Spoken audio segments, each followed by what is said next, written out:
நான் வச்சதான் rules.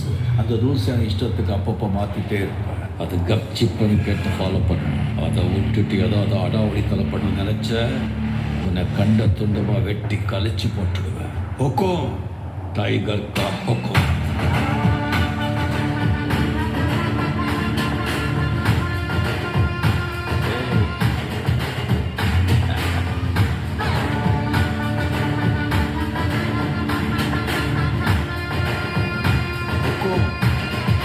Tiger கா ஹொக்கோம்.